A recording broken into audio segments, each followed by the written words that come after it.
Real Country 1430 AM and 107.3 FM WRDN. Brian Winnikins from the NAFB convention. Thank you to our convention sponsors, including Andy Grebner, our Credenz Seeds representative serving Northwest Wisconsin, Wisconsin Farm Bureau, Annabis Silo of Durand, Wisconsin Corn Growers, Wisconsin Beef Council, and Wisconsin Pork Association.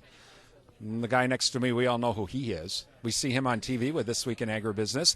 And also he's with our show Midwest Digest. He does that every day. And Farm Progress America. Max Armstrong. And he's a real important guy this week. You're going into the Hall of Fame. Yeah, I'm excited about it. Thank you. I'm thrilled about it.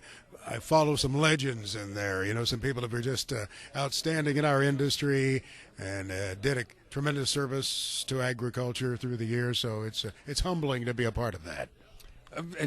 During Orion's show earlier this week, National Farm Report, he was talking about this year's convention and about you going into the Hall of Fame. You've been with Orion for 42 years? 42 years, yeah. The day after Thanksgiving, it'll be 42 years. I was 24 when I started working with him. I was the youngest person on WGN radio in Chicago at that time by 9 years. I mean, it was a seasoned bunch of veterans, and I was the beneficiary of that because I got to work with some tremendous talent, and the station had a huge following back in those days. You're the youngest guy there. What was that like? Well, I'm very, very honest. I thought it would last maybe 6 months. I thought, okay, I'll pay my dues here. It'll look good on the resume that I got to work here, and that'll position me well for Peoria or Indianapolis or Fort Wayne. But obviously, it turned into something that has gone on now for the last 42 years. What was it like when you first started there? Oh, it was a very exciting time. And again, it relates to the people I got to work with. There was a veteran announcer at WGN by the name of Carl Grayson. He was in the studio the night of the War of the Worlds broadcast as a student. And Carl could really make a piece of copy come to life. I mean, when he read it, you pictured it. It was visually imprinted on your mind. That's how good he was with the dynamics of his voice. Not just good voices, but the talent to know how to use them. And that was just a real wonderful learning experience for me to be around guys like Orion and Carl. Wally Phillips was the morning man on WGN radio, and back in those days, you had to put together the second and third rated stations in the city, and you still didn't come up with his numbers. And so it was a great place to live. The slogan of the day back then for WGN was the most respected call letters in broadcasting. Well, it seemed like a mighty claim, but it was a valid one, Brian. It really was valid. So there's all kinds of different stories behind the call letters. What they mean. Now, my recollection is WGN is what's going on, or am I totally off? No, you're totally off. As a matter of fact, of course, we were owned by the Chicago Tribune newspaper, so the call letter stood for World's Greatest Newspaper. And it was a big company at the time. We owned the Chicago Cubs for many of those years. WGN Television in Chicago, KWGN in Denver, KTLA in Los Angeles, WPIX in New York City. And so it was a great big media company. The newspaper was so significant.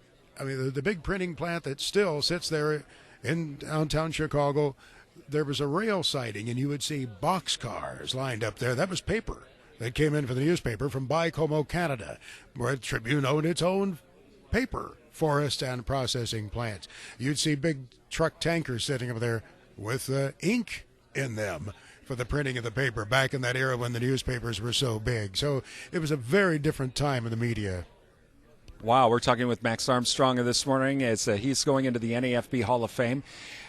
Just tell us what the studios were like. And for those that don't realize, nowadays there's a lot of computers, but back when you started, even when I started in radio, it was computers. What's that? Yeah, no, there was a lot of big equipment and much union activity. Chicago has always been a large union town, but it was very much so back then. We had 8 unions operating in that building.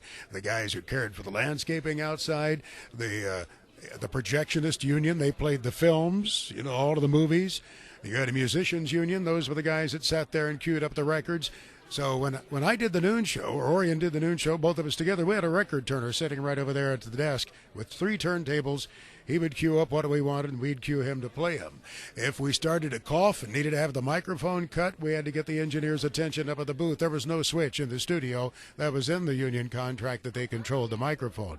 So it was a very different atmosphere for me coming from small-town radio where I ran the whole place, you know. Seriously, you had someone running the board for you? You just sat behind a microphone? Oh, yes. We didn't have what they call a combo operation where you ran your own control board until I had been there, I think, about maybe 7 years I was there before we started to operate our own control board. Really, having your own engineer, there were a lot of pluses for that. You could concentrate on what you were saying.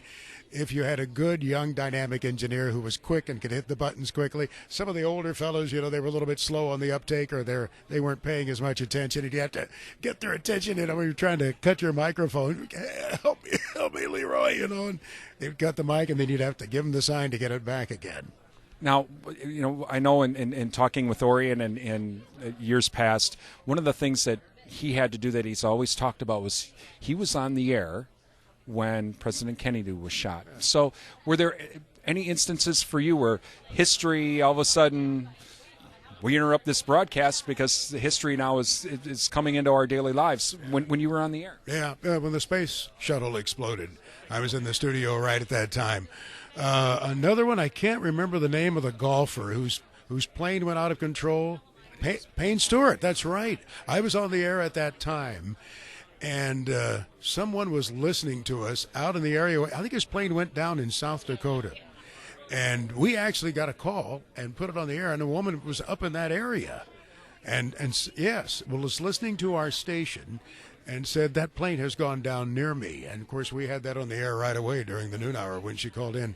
I'm trying to remember the details of his crash, but Peoria figured in that somehow. I'm not sure if it was where they took off or just what the story was. But, yeah, that was one of those. I was on the air at the time when that occurred. So, some of those things come to mind, to be sure.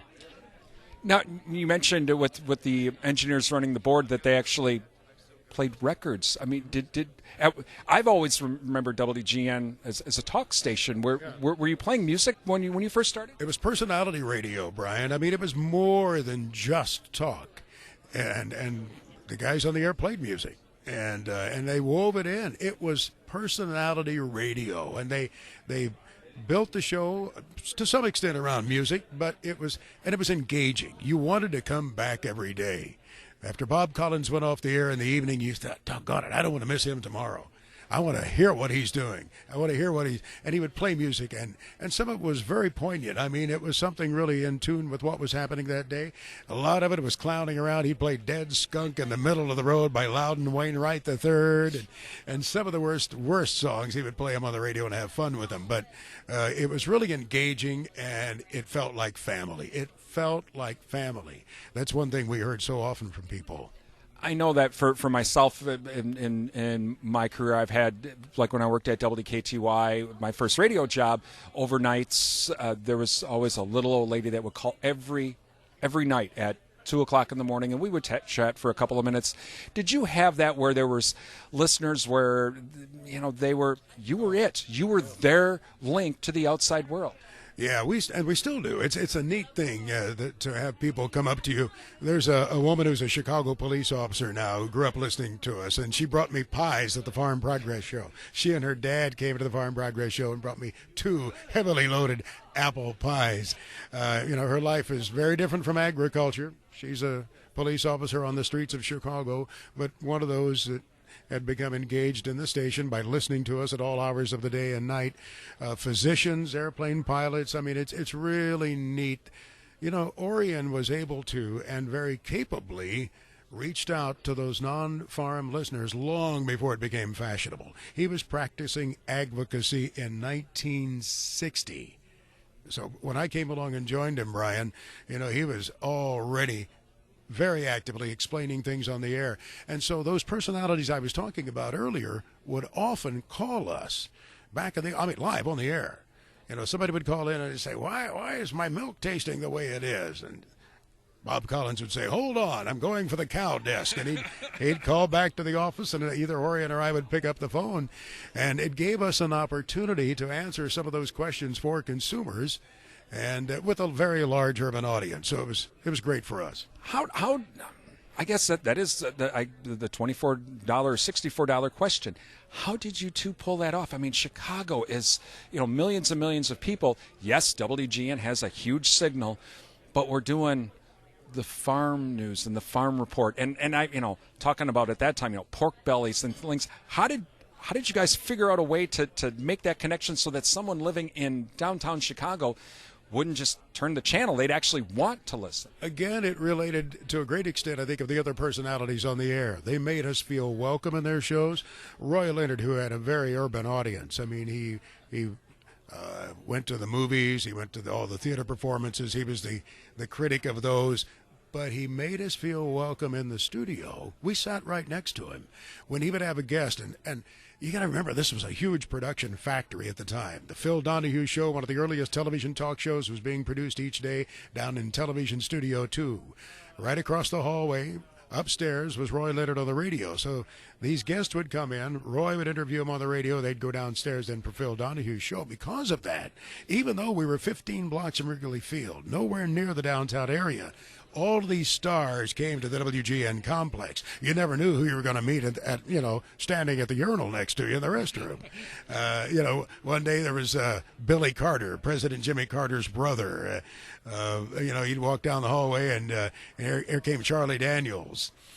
I was on the air one day passing off the noon show to Roy Leonard, and this big guy walks into the booth, and he was Charlie Daniels' security man. Turns out I had grown up with him in the small farm community in southern Indiana 30 years earlier. So it was really neat, the people that you would meet there who would come in, the stars who were the guests on WGN Radio. It was quite a production factory. Bozo's Circus was live downstairs in Studio 3 at noon, as Orion and I were live upstairs across the hall. Live! There was an 8-year wait for Bozo's tickets.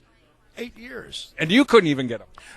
Well, I had a contact at the ticket office. I got caught for speeding one morning in the Kennedy. It cost me 12 Bozo tickets. You're kidding me. 12. As the officers pointed out, they each had 5 kids. Well, I guess it's not what you know, it's who you know. Back in the day, that's the way Chicago worked. It worked pretty well, but it was almost expected you'd offer the officer something back in those days. It was a different time. And you're now on, TV. We have This Week in Agribusiness, and you're still on the radio. But what do you miss from those? I know for myself, I kind of miss that that family thing. Not only with the station at WKTY, but all of the announcers and all that at all of the other stations. We all kind of were like a fraternity. We all just got along. But what do you miss from then? Well, that's a good question. Those were simpler times, to be sure. I miss the simpler times, the lack of constant conflict that takes place now.